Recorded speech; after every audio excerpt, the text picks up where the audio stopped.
되겠습니다. 신약성경 마가복음 15장 6절에서 15절까지 말씀을 우리 다 같이 함께 한 음성으로 읽어보겠습니다. 명절이 되면 백성들이 요구하는 대로 죄수 한 사람을 놓아주는 전례가 있더니 밀란을 꾸미고 그 밀란 중에 살인하고 체포된 자 중에 바라바라 하는 자가 있는지라 무리가 나아가서 전례대로 하여 주기를 요구한데 빌라도가 대답하여 이르되 너희는 내가 유대인의 왕을 너희에게 놓아주기를 원하느냐 하니 이른 그가 대제사장들이 시기로 예수를 넘겨준 줄 알미러라. 그러나 대제사장들이 무리를 충동하여 도리어 바라바를 놓아달라 하게 하니 빌라도가 또 대답하여 이르되 그러면 너희가 유대인의 왕이라 하는 이를 내가 어떻게 하랴. 그들이 다시 소리 지르되 그를 십자가에 못 박게 하소서. 빌라도가 이르되 어찌 미냐 무슨 악한 일을 하였느냐 하니 더욱 소리 지르되 십자가에 못 박게 하소서 하는지라. 빌라도가 무리에게 만족을 주고자 하여 바라바는 놓아주고 예수는 채찍질하고 십자가에 못 박히게 넘겨주니라. 아멘. 오늘 이 시간에 말씀을 전해주실 강사 목사님은 순복음 월드비전교회를 심우하시는 이경준 목사님이십니다. 목사님께서는 중국 선교사 하셨고 해외 및 전국 기도원의 강사로서 지금 활발하게 하나님께서 사용하시는 귀한 젊은 목사님이십니다. 하나님의 말씀을 강력하게 증거하는 그런 은사가 있으시고 특별히 신유의 은사가 있어서 많은 사람들이 치유받는 역사가 일어납니다. 오늘 이 시간에도 말씀을 전하시고 기도하실 때 여러분의 질병이 떠나가고 저주가 물러가는 놀라운 역사가 일어날 줄로 믿습니다. 이제 강사 목사님 나오셔서 바라바는 놓아주고 이러한 제목으로 말씀을 전해주실 텐데 목사님 나오실 때 하나님께 영광 돌리고 우리 하나님 앞에 감사로 또 할렐루야로 영접하겠습니다. 할렐루야.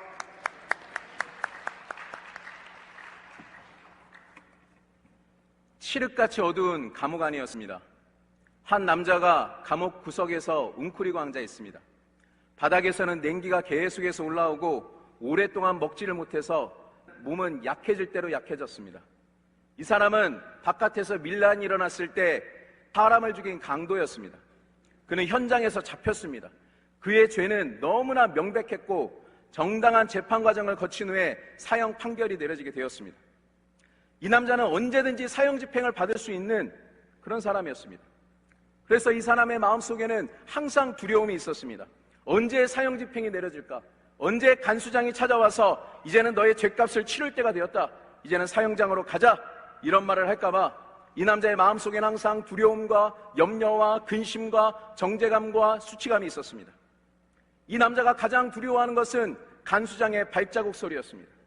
언제든지 사형장에 끌고 갈 수 있는 간수장의 발자국 소리가 저 복도 끝에서 자기가 있는 감방에 향해서 올 때마다 이 사람의 심장은 터질 듯이 뛰기 시작했습니다. 그러니 이 발자국 소리는 다른 사람의 감방을 향했고 문 열리는 소리가 들리고 다른 사람이 사형장으로 끌려가는 소리가 비명소리가 점점 멀어져 갔습니다. 그럴 때마다 이 사람의 마음속에는 안도의 한숨을 내쉬었지만 언제든지 사형 집행이 일어날 수 있다는 마음의 불안을 가지고 살아가고 있었습니다. 이 남자의 이름은 여러분도 본문에서 읽은 바라바라고 하는 사람입니다. 그런데 어느 날 간수장의 발자국 소리가 뚜벅뚜벅 들리기 시작하더니 이 바라바가 있는 감방 안에 멈춰섰습니다. 바라바의 심장도 막 뛰기 시작합니다. 아, 드디어 때가 됐구나. 드디어 내 죄값을 치를 때가 됐구나. 문이 열리고 한 남자가 들어옵니다. 안에서 벌벌 떨고 있는 이 바라바에게 이 남자는 뜻밖의 소식을 전해주었습니다. 바라바야, 내가 오늘 너에게 좋은 소식을 전하러 왔다. 나 같은 사형수에게 좋은 소식이 무엇이 있겠습니까? 아니다. 내가 오늘 너에게 좋은 소식을 전하러 왔다. 너는 더 이상 이 감방 안에, 감옥 안에 있을 필요가 없다. 너는 더 이상 사형 집행을 두려워할 필요가 없다. 그게 무슨 소리입니까? 나는 명백하게 재판을 받았고 나는 사형 판결을 받아놓은 사람입니다. 그런 제가 어떻게 이 감옥에서 나갈 수 있단 말입니까? 그러자 그 남자가 이야기했습니다. 그래, 내가 죄를 지었다는 것도 사실이다. 사형 판결을 받아놓은 것도 사실이다. 너가 죽어야 마땅한 것도 사실이다. 그런데 바깥에서는 지금 희한한 사건이 벌어지고 있다. 그게 무엇입니까? 너 대신에 죽을 사람이 생겼다. 도대체 누가 나를 위해서 죽는단 말입니까? 나사렛에서 온 예수라는 사람이 있는데 그 사람이 지금 너 대신에 죽게 되었다. 그게 무슨 얘기입니까? 우리 로마의 전통에 의하면 유대인 명절에 유대인 죄수 한 명을 놓아주는데 지금 바리새인과 대제사장들이 지금 예수라는 사람을 끌고 와서 죄를 지은 너는 풀어주고 이 예수라는 사람을 못 박으라고 막 소리를 치고 있다. 빌라도 총독이 예수라는 사람에 대해서 혐의가 있는지 계속해서 살펴보고 있지만 죄가 없기 때문에 놓아주려고 했다. 그런데 이 바리새인과 대제사장들이 와서 죄인인 너는 풀어주고 죄 없는 사람을 십자가에 못 박으라고 자꾸 소리를 지르니까 밀란이 일어날까봐 지금 빌라도가 그것을 허락했다. 그 예수라는 사람이 너 대신 죽게 됐으니 너는 더 이상 이 감옥 안에 있을 필요가 없다. 너가 이제 더 이상 죽을 필요가 없다 하면서 문을 활짝 열어놓았습니다. 바라바는 이 소식을 믿을 수가 없었습니다. 누가 나를 대신해서 죽을 수가 있단 말인가? 엄청난 고민 끝에 바라바는 이 소식을 믿었고 그 감옥을 나가기 시작했습니다. 감옥을 나가보니 지금 바깥에는 엄청난 소동이 벌어지고 있습니다. 수많은 사람이 한 남자를 향해서 소리치고 있었습니다. 저 나사렛 예수를 십자가에 못 박아라. 사람들이 야유를 퍼붓고 한 남자를 향해서 침을 뱉고 있었습니다. 그런데 그 가운데 묵묵히 걸어가는 한 남자가 있었습니다. 얼마나 많이 맞았는지 온몸에 피멍이 들어 있었습니다. 얼굴은 퉁퉁 부어서 피투성이가 되어 있습니다. 사람들이 그 얼굴에 가래와 침을 뱉어서 온 얼굴이 피투성인데 피와 함께 가래와 침이 흘러내리고 있습니다. 머리에는 가시로 만든 면류관을 써서 가뜩이나 많이 맞아서 피투성인 얼굴에 피가 또 흐르고 있습니다. 등을 보니까 채찍에 얼마나 많이 맞았는지 살점이 뜯어져 나가고 있었고 뼈가 보이고 등이 바꾸랑처럼 되어 있었습니다. 얼굴에 피를 너무 많이 흘리고 등에 피를 너무 많이 흘리고 있는 이 예수라는 분에게 로마 병정들은 무거운 나무 십자가를 지고 지금 잔인하게 골고다 언덕으로 끌고 올라가고 있습니다. 한 걸음 한 걸음 발걸음을 옮길 때마다 그 예수라는 분이 흘리는 피가 땅으로 계속해서 흘러내리고 있습니다. 행렬은 계속해서 골고다 언덕으로 올라갑니다. 정상에 올라가자 십자가를 뉘어놓고 예수를 십자가 위에다 올려놓고 양팔을 벌려서 십자가에 맞췄습니다. 그리고 커다란 대못으로 그 손바닥에다가 내리 찢기 시작합니다. 그 대못이 연약한 손바닥을 뚫고 십자가에 고정되기 시작합니다. 이 예수라는 분은 엄청나게 비명을 지르고 있습니다. 그래도 잔인한 로마 병정들은 왼손과 오른손에 다 대못을 박아서 십자가에 고정을 시키고 양발을 모으고 거기다 대못을 박아서 십자가에 고정을 시켰습니다. 그리고 로마 병정들이 십자가를 세우기 시작합니다. 덜컹 하면서 십자가가 세워지자 그 모든 무게를 그 못에 감당하고 있는 손바닥과 발바닥이 찢어지며 피가 엄청나게 막 흐르기 시작합니다. 예수라는 그분은 말할 수 없는 고통 때문에 소리를 지르기 시작합니다. 양손과 양발에 계속해서 피가 흐릅니다. 십자가 밑에는 예수 그리스도가 흘린 피가 가득했습니다. 피바다가 되었습니다. 그 모습을 보면서 바라바는 생각했을 것입니다. 내가 저렇게 죽어야 되는데 저분이 누구기에 나를 대신해서 십자가를 지는가? 저분이 누구기에 나를 대신해서 자기가 짓지도 않은 죄를 대신해서 지었다고 누명을 쓰고 나를 대신해서 침뱉음을 당하고 수치를 당하고 저렇게 맨발로 끌려가고 온 얼굴이 피투성이가 되고 온 등이 채찍에 맞아 다 찢어지고 저렇게 십자가에서 피를 흘리는가 생각했을 것입니다. 여러분, 바라바라는 뜻은 아버지의 아들이란 뜻입니다. 그런데 여러분, 아버지의 자녀가 아닌 사람이 누가 있겠습니까? 그래서 이 바라바의 얘기는 사실 이것입니다. 죄가 없는 예수가 십자가를 지고 정죄를 받고 죽음을 당함으로 인해서 죄를 지은 바라바가 감옥에서 노인받는 이 이야기는 사실 우리 모두의 이야기인 것입니다. 여러분, 주위를 한번 둘러보십시오. 바라바와 같이 인생의 감옥에 갇혀 있는 사람들이 얼마나 많이 있습니까? 어떤 사람은 죄의 감옥에 갇혀 있습니다. 그 죄의 감옥에 갇혀서 그 죄를 벗어버리고 싶지만 계속해서 죄를 짓는 노예가 된 사람들이 있습니다. 어떤 사람은 중독의 감옥에 갇혀 있습니다. 그 사람은 술과 담배와 도박과 마약과 게임 등에 빠져가지고 벗어나지를 못하고 있습니다. 어떤 사람은 가난의 감옥에 빠져 있습니다. 아무리 열심히 노력하고 아무리 열심히 일해도 이 가난을 벗어날 수가 없습니다.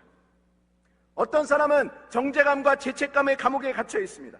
그 사람은 과거에 했던 어떤 일에 발목이 잡혀서 앞으로 전진하지 못하고 있습니다.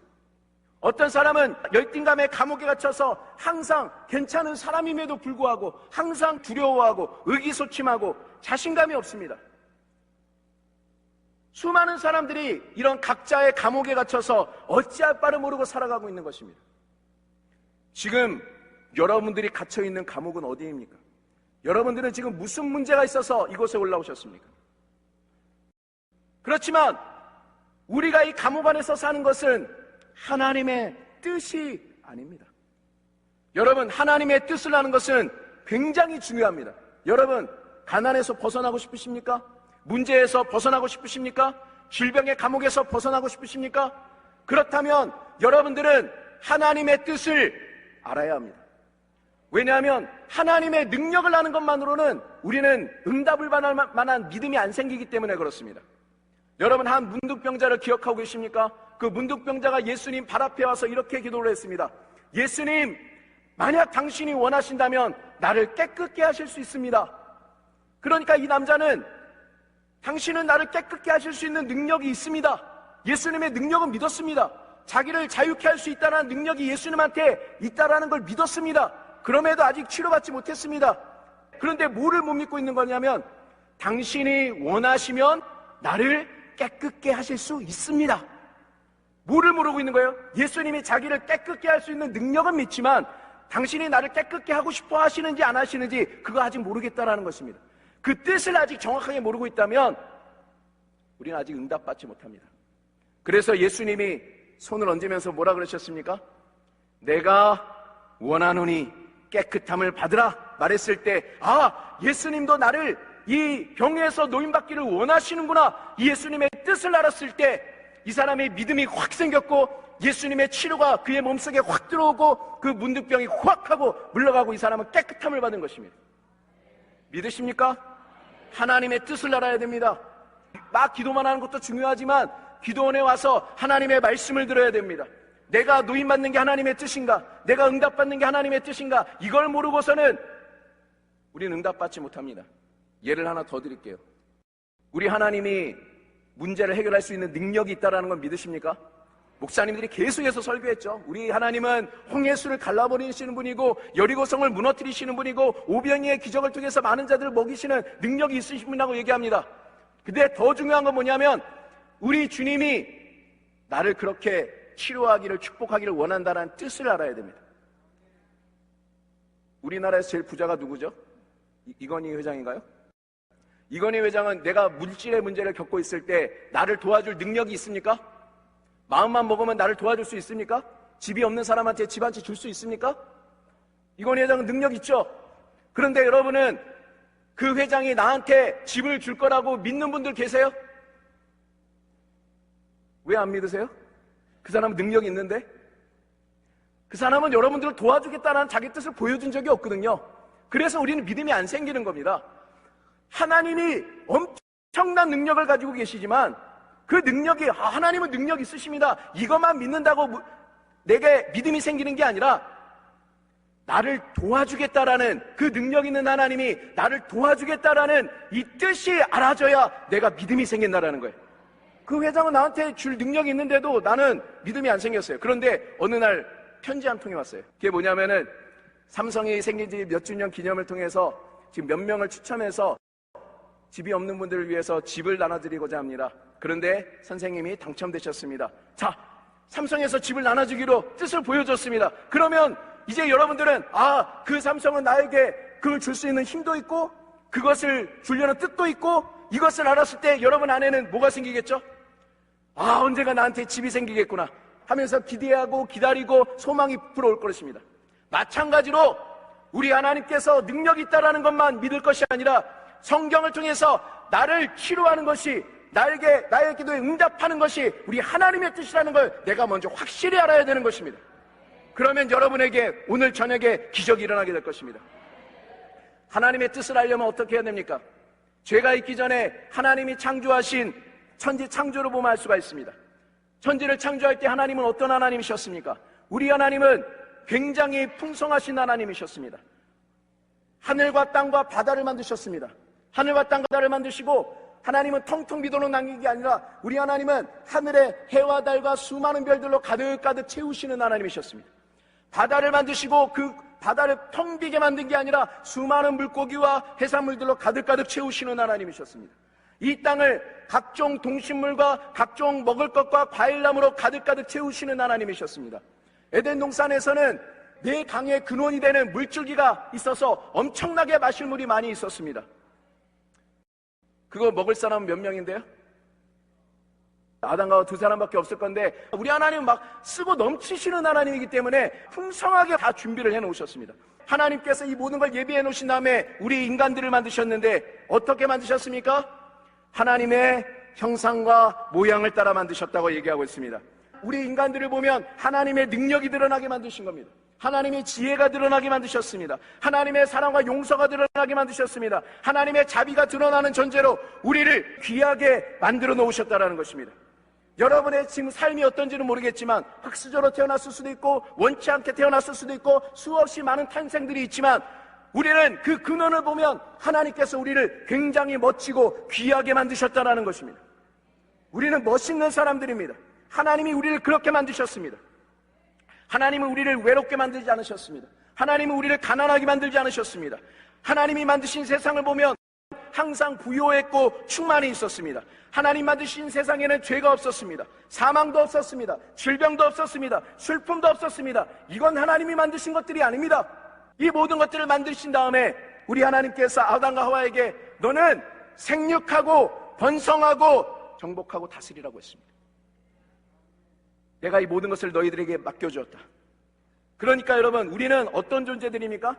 생육하고 번성하고 정복하고 다스리는 게 우리지, 우리가 환경에 끌려다니고 마귀에게 지배를 당하고 질병에게 지배를 당하고 환경에 지배를 당하는 존재가 아니라는 것입니다.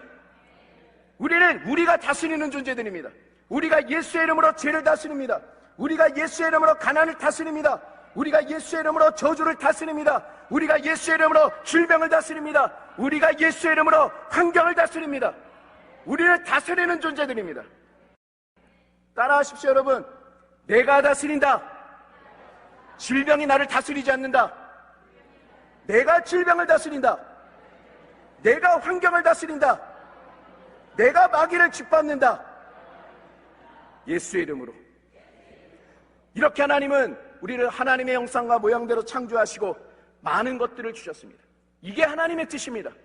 그런데 왜 우리는 이 바라바처럼 항상 인생에서 죄의 감옥에 갇혀있고 가난의 감옥에 갇혀있고 중독의 감옥에 갇혀있고 저주의 감옥에 갇혀있을까요?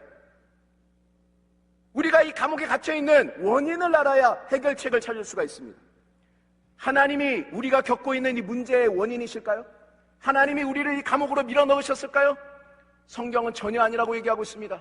하나님은 좋으신 하나님이라고 말하고 있습니다. 하나님께서 이 모든 좋은 것을 아담과 하와에게 주시며 이렇게 말씀하셨습니다. 너희의 자유의지로 나를 사랑하는, 나를 존중하는 의미로 내가 하지 말라는 것 한 가지만 안 하면 된다. 동산 중앙에 선악을 알게 하는 나무 실과가 있는데 이것만은 절대로 먹어서는 안 된다. 다른 건 다 먹어도 좋다. 하지만 선악을 알게 하는 나무 한 가지만 먹지 마라. 먹는 날에는 정령 죽을 것이다. 이거 한 가지만 지키면 됩니다. 안 먹으면 됩니다. 굉장히 싫죠? 근데 아담은 처음에 그 말을 믿었습니다. 어떻게 알아요? 우리는 믿음을 뭘로 증명합니까? 행동으로 증명합니다. 아담은 처음에 안 먹었습니다. 왜 안 먹었어요? 먹으면 죽는다 그러니까 그 말을 믿었거든요. 그랬을 때는 문제가 없었습니다. 근데 우리가 감옥에 갇히는 사건이 발생하는데 창세기 3장에 있습니다. 우리에겐 대적이 있습니다. 여러분이 인정하든 인정하지 않든 우리에겐 대적이 있습니다. 그 대적의 이름은 사단입니다. 마귀라고도 합니다. 뱀의 형상을 하고 하와를 찾아와서 유혹했습니다. 하나님이 먹지 말라고 한 실과를 먹으라고 했습니다. 하나님은 그 실과를 먹으면 어떻게 된다고 하셨습니까? 정령 죽으리라고 했습니다. 근데 사단은 뭐라고 했습니까? 그 실과를 먹어도 너는 죽지 아니하리라. 내가 오히려 하나님과 같이 될 것이다. 그렇게 얘기를 하는 것입니다. 한마디로 마귀가 하는 일은 뭐냐? 하나님의 말씀이 거짓말이라는 것입니다. 마귀가 하는 일은 한 가지입니다. 예수님 말씀하시기를 내가 오는 것은 양으로 생명을 얻게 하고 더 풍성하게 얻게 하는 것이요 도적이 오는 것은 도적질하고 죽이고 멸망시키려는 것뿐이라고 말씀하고 있습니다. 도적이 오는 것은 도적질하고 죽이고 멸망시키려고 하는데 걔네들은 우리를 도적질하기 위해서 한 가지를 합니다. 죽이기 위해서 한 가지를 합니다. 멸망시키기 위해서 한 가지를 합니다. 그 한 가지가 뭔지 아십니까? 하나님 말씀을 거짓말이라고 믿게 만드는 것입니다. 하나님 말이 거짓말이라고 하는 것입니다. 예수님은 사단을 보고 뭐라 그랬습니까? 쟤는 거짓말장이요 거짓의 합이다. 사단이 하는 말마다 거짓말이다. 그런데 이 사단이 지금 에덴 동산에 아담과 하와를 찾아와서 뭐라고 얘기하고 있습니까? 하나님 말이 거짓말이다. 하나님은 누구 말이 거짓말이다? 사단의 말이 거짓말이다. 아담과 하와는 그 가운데서 누군가의 말을 듣고 믿기로 결정해야 했습니다. 여러분 같으면 누굴 믿겠습니까? 불행하게도 아담과 하와는 하나님 말씀을 믿지 않고 사단의 말을 믿었습니다. 그래서 뭐 했습니까? 그걸 먹었습니다. 사단은 이렇게 거짓말을 했습니다. 내가 그것을 먹으면 네가 하나님같이 될 거라고 얘기했습니다. 그런데 오히려 하나님과 같이 되고 자유롭게 되기는커녕 그걸 먹는 그 순간부터 하나님 말씀을 믿지 않는 그 순간부터 인간들은 오히려 마귀의 노예가 되기 시작했고 죄의 감옥 속에 갇히기 시작했습니다. 의의 근원이신 하나님과 분리가 되자 인간들은 죄의 감옥에 갇히게 된 것입니다. 생명의 근원 되시는 하나님과 분리되는 순간 인간들은 사망의 감옥에 갇히게 된 것입니다. 부요의 근원 되시는 하나님과 분리되는 순간 인간들은 가난의 감옥에 갇히게 된 것입니다. 힘과 에너지와 능력의 하나님과 분리되자 인간들은 질병의 감옥에 갇히게 된 것입니다.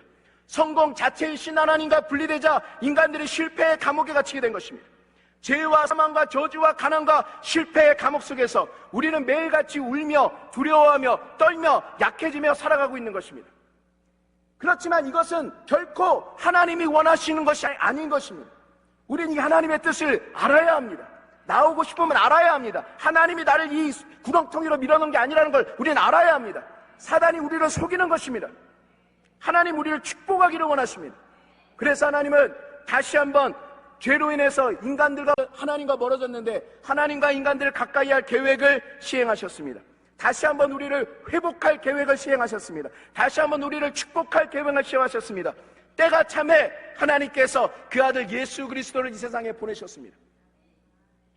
여러분, 예수님이 오신 수많은 목적들이 있지만 중요한 목적 중에 하나가 무엇이냐면 예수님은 하나님이 어떤 분이신지를 보여주려고 오셨습니다. 수많은 종교들이 하나님이 어떤 분이다, 하나님은 이런 분이다, 하나님은 저런 분이다 얘기합니다. 그런데 성경이 얘기하기를 하나님을 본 사람이 아무도 없으되 그 품 안에 있는 독생하신 하나님이 어떤 분이신지를 나타냈다고 얘기하고 있습니다. 예수 그리스도야말로 하늘에 계신 우리 볼 수 없는 그 아버지가 하나님 아버지께서 어떤 분이신지를 가장 명확하게 보여주신다는 것입니다. 나를 본 자는 아버지를 보았다고 얘기하고 있습니다. 내가 하는 일은 스스로 하는 것이 아니라 나를 보내신 아버지의 뜻대로 한다고 얘기하고 있습니다.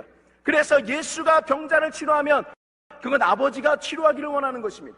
가난한 자를 오병이의 기적을 통해서 먹였다면 예수님은 우리가 배불리 먹기를 원하시는 것입니다. 예수님이 죄를 용서하셨다면 하나님 아버지가 우리를 용서하기를 원하신다라는 것입니다. 그래서 우리는 마태복음, 마가복음, 누가복음, 요한복음을 읽으면서 우리 예수님께서 하신 것을 보면서 하나님이 나에게 그렇게 하기를 원하시는구나, 우린 그걸 알아야 되는 것입니다. 예수님이 오셔서 하나님을 보여주실 때 한 일이 무엇입니까? 예수님은 갇힌 자를 자유케 하셨습니다. 하루는 회당에 들어가서 이사야서를 읽으셨습니다. 예수님이 읽은 이사야서는 바로 이것입니다. 주의 성령이 내게 임하셨으니 이는 가난한 자에게 복음을 전하게 하시려고 나에게 기름을 부으시고 나를 보내사 포로된 자에게 자유를, 못 보는 자에게 다시 보게 함을, 눌린 자를 자유케 한다라는 것이었습니다. 예수님은 이 책을 덮으시고 밖으로 나가셔서 그 일을 그대로 하셨습니다. 죄의 감옥에 갇힌 자를 보면 죄의 감옥문을 여시고 그들을 끌어내시고 그 사람들에게 새롭게 만들어주셨습니다. 정죄감의 감옥에 갇힌 사람들을 만나면 그들의 정죄감을 없애주시고 그들에게 새로운 인생을 살도록 하셨습니다. 예수님이 질병의 감옥에 갇혀있는 사람들을 만나면 그 질병의 감옥문을 여시고 사람들을 그곳에서 나오게 하셨을 때 소경이 눈을 떴습니다. 듣지 못하는 자가 들었습니다. 말하지 못하는 자가 말하게 되었습니다. 중풍병자가 마구간에서 나온 송아지같이 뛰었습니다. 각종 불치병이 치료되었습니다. 악한 귀신들에게 속박을 당하고 있는 자들을 만나면 귀신을 쫓아내시고 속박의 감옥에서 나오게 하시자 그들의 정신이 온전하게 돌아왔습니다. 가난과 배고픔에 감옥에 갇힌 자들을 만나시면 감옥문을 활짝 여시고 오병이의 기적을 통해서라도 그들이 만족할 때까지 배불리 먹여주셨습니다. 환난과 풍파에 갇혀서 꼼짝 못하고 있는 제자들을 만나시면 그 환난과 풍파를 제거해 주셨습니다. 예수님은 이사야의 말씀처럼 죄의 감옥문을 활짝 여시고 사람들을 자유케 하셨으며, 질병의 감옥문을 활짝 여서 아픈 자를 치료하셨으며, 가난과 저주의 감옥문을 활짝 여셔서 그들을 축복하셨으며, 실패한 자들의 감옥문을 활짝 여셔서 그들에게 다시 한번 일어설 수 있는 기회를 주셨습니다. 다시 한번 축복하셨습니다. 모든 사람을 자유케 하셨습니다. 이게 바로 우리 하나님의 뜻인 것입니다. 예수를 통해서 우리는 하나님의 뜻을 할 수가 있습니다. 내가 치료받는 게 하나님의 뜻입니다. 내가 노인받는 것이 하나님의 뜻입니다. 내가 이 문제를 해결하고 전진해 나가는 것이 하나님의 뜻인 것입니다. 예수님은 유대인들에게 이것들을 행하셨습니다. 유대와 갈릴리 땅을 돌아다니셨는데 우리 한국 땅에도 감옥에 갇혀 있는 사람 얼마나 많습니까? 여기도 많이 있네요. 그죠? 얼마나 죄와 저주와 가난의 감옥 속에 우리 갇혀 있습니까? 한국 사람들도 구원해 주셔야죠. 중국 사람들도 구원해 주셔야죠. 러시아 사람들도 구원해 주셔야죠. 유대인들만 구원하시면 안 되잖아요. 그래서 어떻게 하셨느냐? 모든 인간들, 모든 인류들의 감옥의 문을 활짝 열 수 있는 근본적인 해결책으로 가셨습니다. 감옥에 갇혀있는 모든 인류를 구원할 수 있는, 그들을 감옥에서 건져낼 수 있는 방법이 무엇입니까? 하나님의 방법은 누군가가 그의 죄값을 대신 치르고 굳게 닫혀있는 감옥문을 열어주는 것입니다. 여러분, 하나님은 우리를 축복하기를 원하십니다. 하나님 우리를 용서하기를 원하고 회복하기를 원하시지만 문제를 해결해 주기를 원하시는 사랑의 하나님이시며 동시에 하나님은 공의의 하나님이십니다. 여러분, 죄가 있는데요, 그냥 넘어가면 공의로운 재판장인가요? 죄가 있으면 죄를 받아야 되는 게 공의입니다. 그리고 모든 우주의 심판자이신 하나님은 죄의 값은 이미 사망이라고 결정해 놓았습니다. 죄를 지었으면 반드시 값을 치러야 되고 그 죄값은 바로 사망이라는 것입니다. 사람이 한 번은 죽는 것이요, 그 위에는 반드시 심판이 있다라고 얘기를 하고 있습니다. 여러분, 우리는 인생을 살면서 우리는 죄의 감옥 속에서 살다가, 가난의 감옥 속에 살다가, 저주의 감옥 속에 살다가, 실패의 감옥 속에 살다가, 두려움의 감옥 속에 살다가, 이제는 우리의 목숨이 끊어지는 그날 영원한 감옥 속으로, 하나님을 떠나서 하나의 소망도 없는 지옥이라는 영원한 감옥 속에 우리의 죄를 영원토록 갚아야 되는 비극적인 존재가 된 것입니다. 근데 하나님은 그걸 원하십니까? 하나님은 결코 원하시지 않습니다. 왜냐하면 하나님은 공의의 하나님이실 뿐만 아니라 동시에 하나님은 사랑이시기 때문에 그렇습니다. 그러면 하나님은 죄를 심판하는 공의도 만족하시고, 하지만 우리를 구원하시고자 하는 사랑도 만족시키고 싶으십니다. 제가 재판장인데요, 다른 사람 재판은 잘했어요. 다른 사람이 도적질하면 몇 년, 살인하면 몇 년, 재판 잘했어요. 그런데 딱 어느 순간에 보니까 내 아들, 딸이 딱 잡혀와 있어요. 그러면 재판장으로서는 어떻게 해야 되죠? 똑같이 형벌을 내려야 되죠. 다른 사람과 똑같이 형벌을 내려야 됩니다. 재판장으로서는. 그런데 아버지의 입장에서는 어떻죠? 아버지의 입장에서는 놓아주고 싶은 것이, 용서하고 싶은 것이 아버지의 입장입니다. 죄를 심판해야 되는 하나님의 공의로서는 우리가 죄를 지었을 때 심판해야 되지만, 사랑의 하나님 아버지로서는 우리를 노인받고 싶게 하다라는 거죠. 두 가지를 다 만족시켜야 되는데, 하나님이 사랑 때문에 그냥 용서하시면 공의로운 분이 아니시죠. 그렇지만 또 공의 때문에 하나님이 날 구원하지 못하신다면 하나님의 사랑이 실패하는 것이죠. 그래서 어떻게 해야 됩니까? 하나님의 지혜가 무엇입니까? 죄 없는 예수를 보내셔서 죄 있는 우리들의 죄를 대신 짊어지게 하고 대신 죄값을 치르는 것입니다. 죄를 심판해야 되는 하나님의 공의도 만족시키면서 우리를 구원하고자 하는 하나님의 사랑도 동시에 만족하는 장소가, 바로 유일한 장소가 십자가라는 것입니다. 이 십자가는 우리 기독교에서만 전하는 것입니다.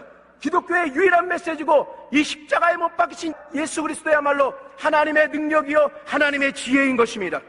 이 십자가를 통해서 하나님의 공의가 만족되어지고 하나님의 사랑이 만족되어지는 역사가 일어나게 되는 것입니다. 하나님은 그 예수를 보내셔서 죄 없이 동정녀에게 태어나게 하셨습니다. 왜냐하면 원죄가 있다면 우리의 죄를 짊어질 수가 없거든요. 동정녀에 태어나서 죄 없이 태어나게 하시고 살면서 한 번도 죄를 짓지 아니한 예수님을, 어린 양을 이 세상에 보내셨습니다. 하나님은 어린 양 예수를 갑자기 보내신 것이 아니라 구약에서부터 계속해서 말씀하셨습니다. 여자의 우선을 보낼 것이다. 내가 메시아를 보낼 것이다. 너희를 구원할 구세주를 내가 보낼 것이다. 계속해서 말라기까지 계속해서 말씀하고 계십니다. 그러면서 또 하나님께서는 구약 제사를 통해서 우리를 구원할 방법을 보여주십니다. 옛날에 구약 시대에 유대인들이 죄를 지으면 어떻게 한 줄 아세요? 죄를 지으면 하나님과 다시 연결될 수가 없어요. 그래서 어떻게 하냐면 양을 데리고 와요. 양을 데리고 오는데 어떤 양을 데리고 와야 되냐면 흠없는 양을 데리고 와야 돼요. 제사장이 사람이 양을 끌고 오면 그 제사장은 사람에게 묻지 않습니다. 뭔 죄를 졌길래 이 양을 끌고 왔어? 묻지 않습니다. 이 제사장은 뭘 살펴보느냐? 양이 흠이 있는지 없는지를 살펴봅니다. 그래서 눈이 멀었으면 제사에 쓰지 못합니다. 다리를 절고 있으면 제사에 쓰지 못합니다. 흠 있는 양은 제사에 쓸 수 없습니다. 왜냐하면 우리의 흠, 우리의 죄를 그 양에게 안수해서 우리 죄가 그 양에게 전가되어지고 죄값은 뭐라고요? 사망이기 때문에 그 양이 대신해서 죽기 때문에 흠이 있으면, 죄가 있다면 우리 죄를 짊어질 수가 없는 것이죠. 그래서 흠없는 양이라는 것이 확인되면 그때 칼로 찔러 죽여서, 그러면 양이 죽는 대신에 결과는 무엇입니까? 양을 가져온 사람은 자유를 얻고 용서함을 받고 하나님과 다시 연결되고 하나님께 기도할 때 응답이 되고 하나님의 사랑을 받게 되는 역사가 할렐루야 하면서 다시 돌아가는 것입니다. 지금 여러분들이 세상에서 실패하고 세상에서 죄를 짓고 세상에서 넘어졌다 할지라도 지금 여러분이 하나님께 갈 때 하나님은 뭘 살펴보십니까? 여러분이 하나님께 무엇을 보여드리고 있느냐? 여러분 지금 예수를 통해서 하나님께 가고 있습니까? 흠없는 양 예수를 통해서 지금 하나님께 기도하고 있습니까? 예수의 이름으로 기도하고 있습니까? 하나님이 그 예수를 보시면서 여러분과 연결되는 것입니다. 성경은 이야기합니다. 그가 찔린 것은 우리의 허물 때문이다. 그가 상한 것은 우리의 죄악 때문이다. 그가 징계를 받음으로 우리는 평화를 누리고, 누구와 평화를 누립니까? 하나님과 우리 사이에 평화를 누리는 것입니다. 죄는 하나님과 우리를 원수되게 만들었습니다. 죄는 거룩하신 하나님과 우리를 분리되게 만들었습니다. 그런데 그 죄악을 예수 그리스도가 담당하시고 하나님의 공의로운 징계를 받으심으로 말미암아서 죄를 지은 우리는 오히려 하나님과 평화를 누리게 된다는 것입니다. 그가 징계를 받음으로 우리는 평화를 누리고 하나님이 여러분과 평화의 상태에 계십니다. 우리가 연인 사이에, 부부 사이에 싸움이 일어나면 뭐예요? 평소엔 사이좋다가도 한번 딱 붙었다 싶으면 어떻게 돼요? 할 말 못할 말 그냥 다 쏟아붓고 난리가 납니다. 그런데 조금 화가 풀리면 어떻게 돼요? 화는 누가 먼저 풀어야 돼요? 누가 먼저 화해를 신청해야 돼요? 남자가 해야죠. 그죠? 네, 남자들이 계속 막 콕콕 찔러요. 막 하면은 여자는 어떻게 합니까? 막 이렇게 하면서 어떻게 해요? 결국 화목이 되면 옛날에 언제 싸웠냐는 듯이 완전히 변화되는 것입니다. 우리가 죄를 졌을 때 예수님이 우리의 죄를 짊어지기 전에는 우리는 그렇게 싸우는 하나님과 원수된 존재라고 얘기하고 있습니다. 하나님은 죄를 그냥 용서할 수 없거든요. 그런데 우리의 죄를 짊어지고 예수님이 징계를 받음으로 말미암아서 이제는 화목된 것입니다. 다시 사이가 좋아졌다라고 얘기하고 있습니다. 여러분들이 지금 하나님께 나아갈 때 하나님이 여러분들에게 화나 있지 않으시다라는 것입니다. 여러분이 지금 문제 때문에 괴로워하고 하나님께 나아갈 때 하나님이 여러분에게 지금 화나 있지 않고 여러분들을 지금 사랑에 가득한 눈으로 여러분을 바라보고 계신다라는 것입니다. 그가 징계를 받음으로 우리는 평화를 누리고 그가 채찍에 맞음으로 우리는 나음을 입었다. 우리는 다 양 같아서 그릇 행하여 제 갈 길로 갔지만 하나님께서는 우리 무리의 죄악을 그에게 담당시키셨도다. 지금 우리가 세상 살면서 자기 마음대로 살아왔습니다. 그렇지만 우리가 회개하고 이렇게 돌아왔을 때 하나님은 우리 무리의 죄악을 우리에게 돌리는 것이 아니라 우리의 심판하는 것이 아니라 그 아들 예수에게 돌리시고 우리를 정죄하지 않으신다는 것입니다. 예수님이 바라바를 대신해서 죽으신 것처럼 예수님은 우리의 죄를 짊어지셨습니다. 예수님은요 아주 형편없는 재판을 받았습니다. 대제사장 집에 끌려가가지고 재판을 받았는데 예수님 죄가 없잖아요. 그러니까 증인들이 하는 증언들은 다 무슨 증언들이에요? 다 엉터리 증언들이에요. 다 자기들이 만들어낸 증언들이에요. 완전 엉터리 재판이죠. 그런데 문제는 뭐냐? 하나님의 아들이 깨끗하신 그분이 우리 더러운 피조물들을 심판해야 되는데 오히려 죄를 지은 인간들이 피조물들이 깨끗하신 하나님의 아들을 죄인이라고 너는 십자가에 죽어 마땅하다고 거꾸로 판결을 내렸다라는 것입니다. 완전히 엉터리 재판입니다. 이 엉터리 상황을 보면서도 예수님은 아무런 변명도 하지 않으십니다. 나는 죄가 없다 이런 변호를 하지 않으십니다. 왜냐하면 예수님은 우리 인류의 죄를 짊어지기로 작정하셨기 때문에 그렇습니다. 털 깎는 자 앞에서 조용한 양처럼 아무런 변명도 하지 아니하시고 우리의 죄를 짊어지셨습니다. 대신 정죄받으신 것입니다.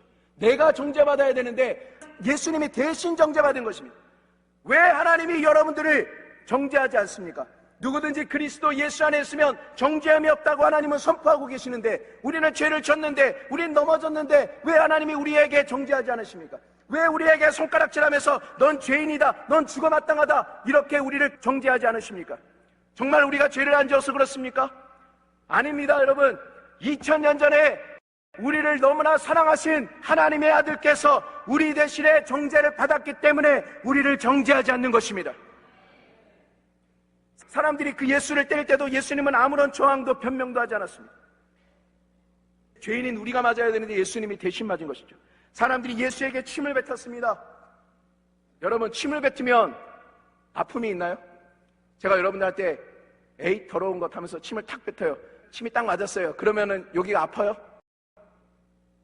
육체는 안 아파요. 근데 침 뱉음을 당하면 뭐가 아파요? 마음이 아파요. 수치감이 막 느껴져요.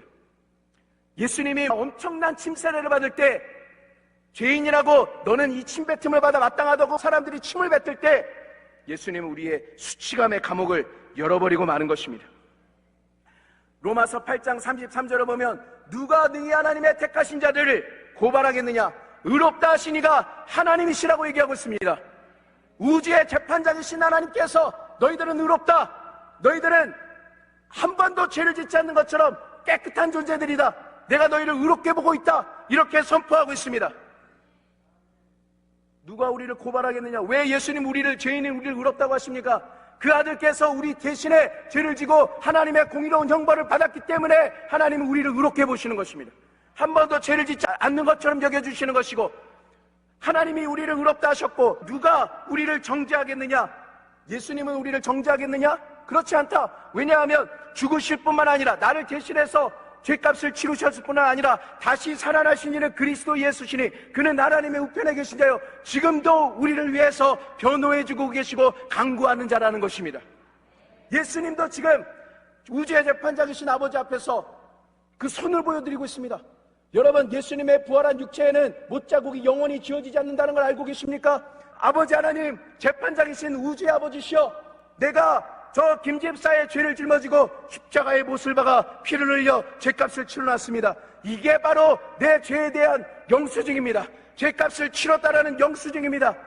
마귀는 계속해서 이 죄 때문에 저 죄 때문에 김집사는 멸망해야 됩니다, 저 제장로는 망해야 됩니다, 계속해서 하나님께 고소하고 있지만 예수님은 지금도 망해야 마땅하지만, 형벌받아야 마땅하지만 내가 저들의 죄악을 이렇게 짊어졌습니다 하면서 지금도 영수증을 내놓는 것입니다. 사람들이 여러분에게 돈 안 냈다 그랬을 때 뭐를 가지고 있으면 됩니까? 영수증 보여주면 됩니다. 싸울 필요 없습니다. 우리는 예수 그리스도의 피, 그 손자국과 발에 난 못자국이 바로 예수님께서 우리의 죄를 짊어졌다는 영수증이 되는 것입니다. 하나님께서 예수의 변호를 듣고 하나님 말씀하십니다. 맞다! 죄를 지은 것 맞지만 내 아들 예수가 저 사람의 죄를 짊어졌구나, 내가 의롭다고 볼 것이다. 이게 하나님의 판결이라는 것입니다. 여러분, 오늘 이 시간에 아프신 분들 계십니까? 제가 드리는 하나님의 말씀을 잘 들으시기 바랍니다. 하나님의 말씀은 날카로운 검이라고 말씀하고 있습니다. 날카로운 수술칼입니다. 이 하나님의 말씀이 선포될 때 여러분 안에 있는 암과 종양이 잘라지는 것입니다. 여러분의 잘못된 면역 체계가 바뀌고 여러분의 골수가 윤택해지고 치료의 역사가 계속해서 일어나게 될 것입니다.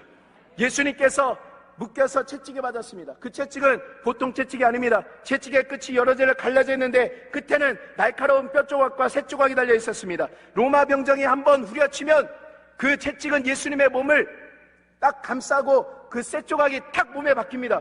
그러면 로마 병정은 잔인하게 딱 잡아당깁니다. 그러면 몸에 박혀있던 새 조각과 뼈 조각들이 탁 뜯어지면서, 살점이 탁 뜯어지면서 예수님의 등에서는 피가 흐르기 시작합니다.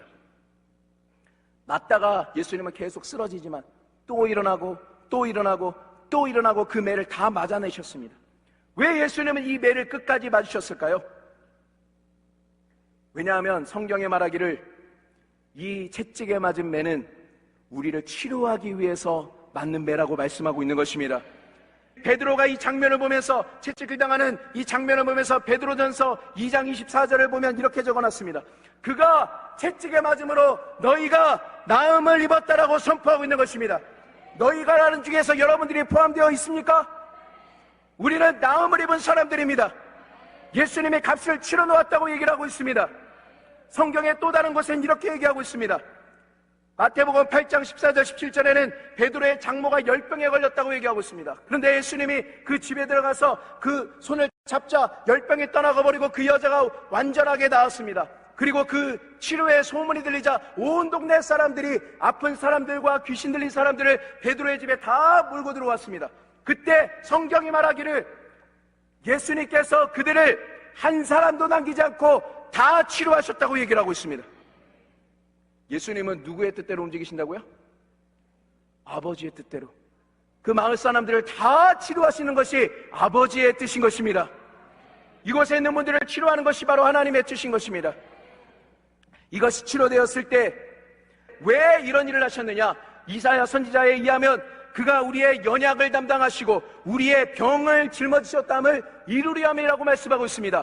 그 말씀에 의하면 예수님께서 우리의 연약함을 짊어지셨다라는 것입니다. 우리의 병을 짊어지셨다라는 것입니다. 지금 여러분들이 가지고 있는 질병은 2000년 전에 예수님이 짊어지신 병이기 때문에 왜 병을 짊어지셨느냐? 여러분들이 그 병에 걸리지 않게 하기 위해서 예수님이 짊어진 것입니다. 우리가 하나님의 영광을 위해서 아픈 것이 아니라 하나님이 우리를 위해서 병을 짊어지신 것입니다.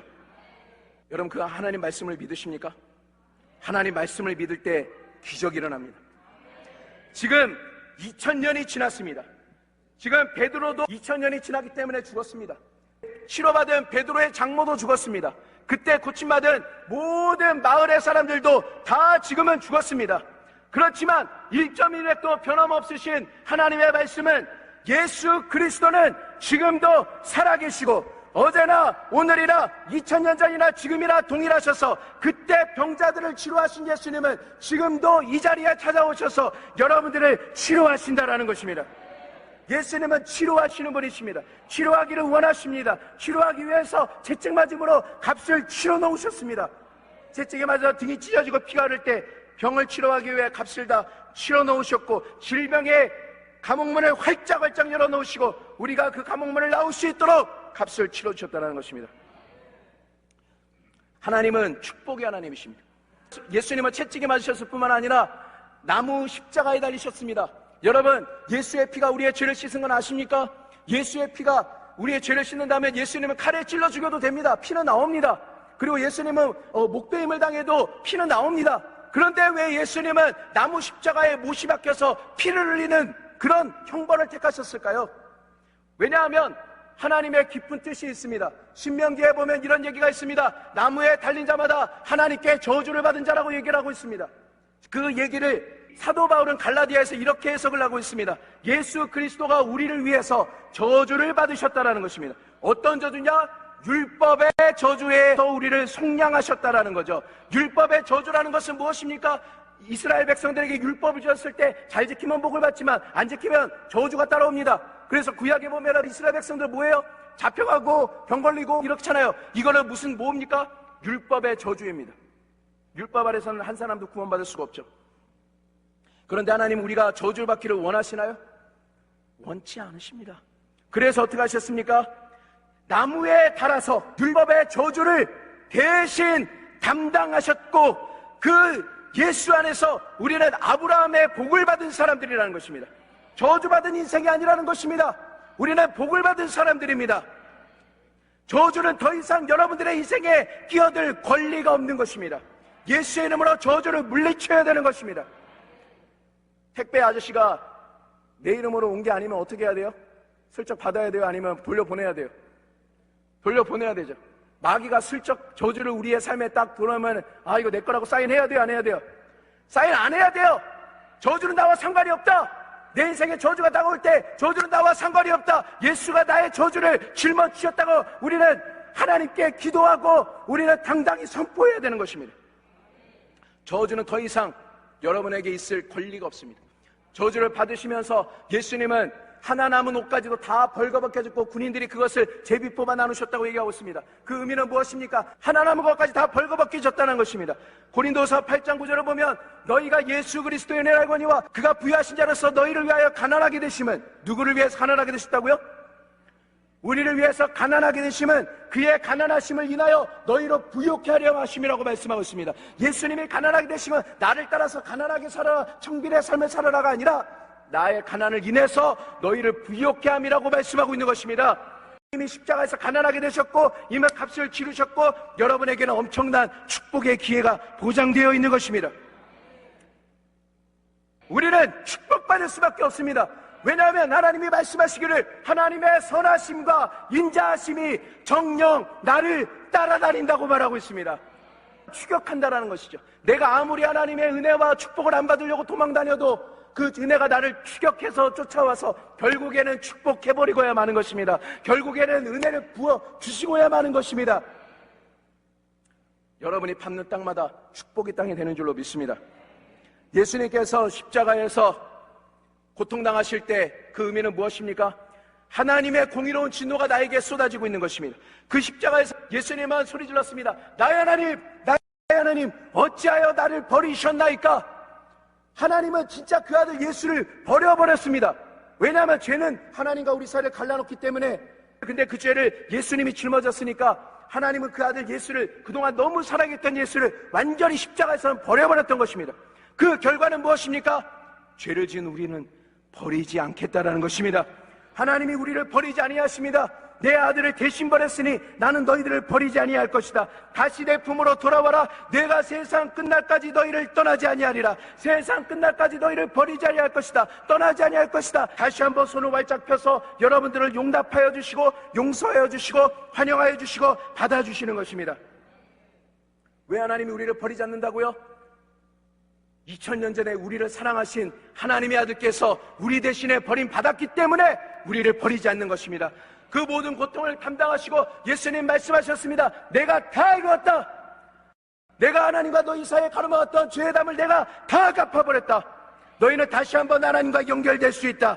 생명의 근원 되시는 하나님과 다시 연결되고 용서의 근원 되시는 하나님과 치료자이신 그 하나님과 축복 자체이신 하나님과 다시 연결될 수 있도록 내가 값을 다 치루었다. 나는 길이요 진리요 생명이다. 예수님은 길이신 걸 믿으십니까? 길이라는 것은 반드시 목적지가 있어야 됩니다. 예수님은 누구에게로 가는 길이십니까?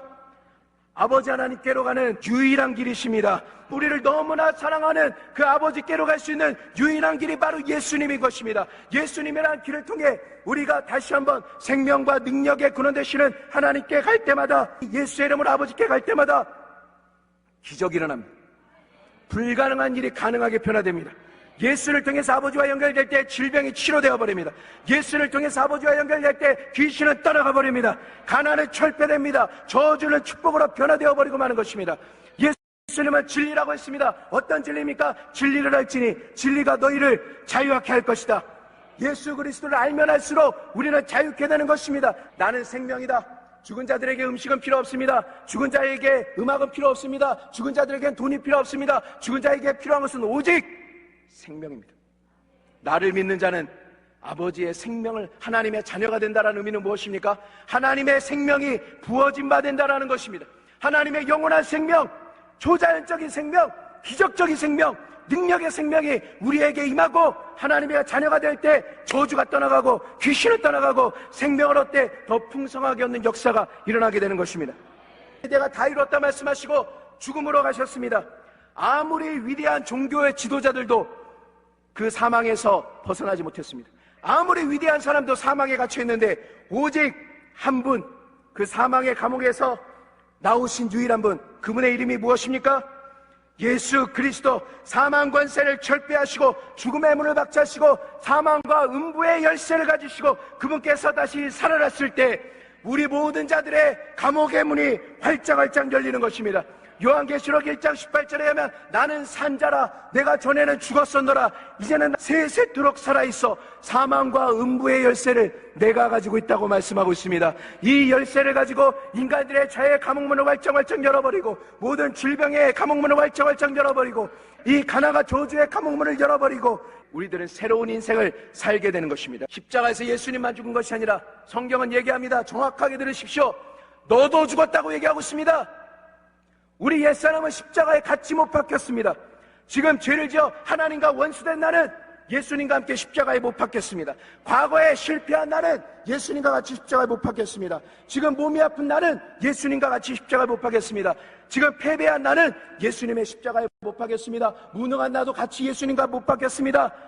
예수님이 장사됐을 때 나도 같이 장사되었고 예수님이 사망권세 철폐하시고 죽음의 문을 박차시고 사망과 음부의 열쇠를 가지시고 부활하셨을 때 우리도 같이 살아났다고 이야기하고 있는 것입니다.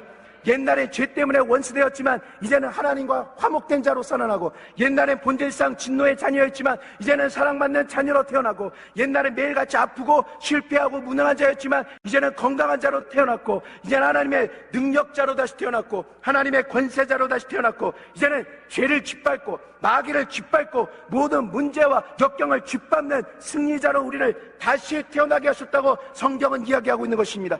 누구든지 그리스도 안에 있으면 새로운 피조물이라 이전 것은 지나갔으니 보라 새 것이 되었도다. 마귀는 지금도 여러분에게 속삭일 것입니다. 나는 지금도 여전히 아프고 여전히 가난하고 여전히 저주받은 것 같은데 뭐가 그러냐? 아까 아담과 하와는 누구 말을 믿어야 된다고요? 하나님 말을 믿어야 된다고요. 여러분 누구 말을 믿겠습니까? 하나님 말씀 믿겠습니까? 환경이 아무리 어려워도 상황이 뭐라고 해도 하나님 말씀만 굳게 믿고 나가겠습니까? 반드시 예수님이 여러분의 감옥문들을 활짝활짝 열어줄 것입니다. 체험하고 믿는 게 아니라 믿어야 체험하는 것입니다. 오늘 문이 열렸다는 복된 말씀을 믿고 믿음으로 죄의 감옥을 우리 나와야 됩니다. 절망의 감옥을 나와야 됩니다. 중독의 감옥을 나와야 됩니다. 질병의 감옥물, 저주의 감옥, 죄책감의 감옥, 열등감의 감옥에서 우리는 믿음으로 걸어 나와야 됩니다. 예수님이 값을 치르셨다고 했고 문이 열려져 있습니다. 용서받은 우리는 무엇을 해야 됩니까? 용서받고 구원받고 축복받고 능력받고 치료받았으면 끝이 아니라 용서받은 우리들은 다시 한번 감옥 속에 들어가야 됩니다. 왜 그렇죠? 그 감옥 안에는 아직도 죄의 감옥에 갇혀있는 사람들, 질병의 감옥에 갇혀있는 사람들, 아직도 갇혀있는 사람들이 너무나 많습니다. 그 사람들은 모릅니다. 예수님이 우리의 죄값을 치르셨고 하나님과 우리를 화목하게 하셨고 다시 한번 너희들은 회복될 수 있다는 그 사실을 모르고 있는 것입니다. 먼저 나온 우리들은 그곳을 들어가서 그들에게 알려주어야 됩니다. 강단에서 선포되어야 됩니다. 여러 가지 방송을 통해서 선포되어야 됩니다. 여러분들이 개인 전도를 통해서 선포되어야 됩니다. 국민일보 같은 전도지를 통해서 우리는 전해 주어야 되는 것입니다. 그들도 그 소식을 믿으면 나올 수 있기 때문에 그렇습니다. 말씀을 맺겠습니다. 내 이름으로 모인 곳에는 나도 너희 중에 있겠다라는 말씀 믿으십니까? 지금 예수님이 이 자리에 보이지는 않지만 이 자리에 앉고 계시는 걸 믿으십니까? 그 예수님은 2000년 전이나 지금이나 동일하신 분이십니다. 그분은 옛날에는 우리 죄를 위해서 죽었었지만 나는 살아있다. 옛날에는 죽었었노라. 그러나 이제는 세세토록 살아있다고 이야기하고 계시는 것입니다. 2000년 전에 병자들의 병을 치료하신 주님께서 지금 이 자리에서 여러분들의 질병을 치료하는 것입니다. 죄인들의 죄를 용서하신 그분이 지금도 변함없이 여러분의 죄를 용서하여 주시는 것입니다. 그분이 여전히 넘어진 자를 다시 일으켜 세워주십니다. 목마른 자들에게 생수를 주십니다. 고아들에겐 아버지가 되어주십니다. 죽은 자들에게 생명을 주십니다. 위기 속에 있는 자들에게 피할 바위가 되어주십니다. 천한 자는 높여주십니다. 약한 자는 강하게 하십니다. 귀신 들린 자에게서 자유를 주십니다. 슬픈 자에게 기쁨을 주십니다. 멸망하는 자에게 구원을 주시기 위해서 보지 못하는 자를 다시 보게 하기 위해서 결혼 생활이 끝나고 사역이 끝나버렸고 직장이 끝나버렸고 모든 사업이 끝나버렸고 인간관계가 완전히 끝나버린 자들에겐 새로운 시작과 출발을 주시기 위해서 지금 이 자리에 함께 와 계시는 것입니다. 믿으십니까? 마귀의 말 믿지 마십시오. 이게 뭐가 사실이냐? 하나님 말 거짓말이라고 아담과 하와에게 했던 것처럼 여전히 여러분들에게 속삭일 것입니다. 누구의 말을 듣겠습니까? 우리는 새롭게 되었습니다. 감옥문은 열렸습니다. 우리는 다시 한번 일어날 수 있습니다. 우리는 다시 한번 재기할 수 있습니다. 우리는 다시 한번 살아날 수 있게 되는 것입니다. 오늘 우리를 치료하기를 원하시고 응답하기를 원하시고 감옥문을 활짝 여시고 우리를 복하기를 원하시는 우리 주님의 이름 3번 부르고 큰 소리로 기도하도록 하겠습니다.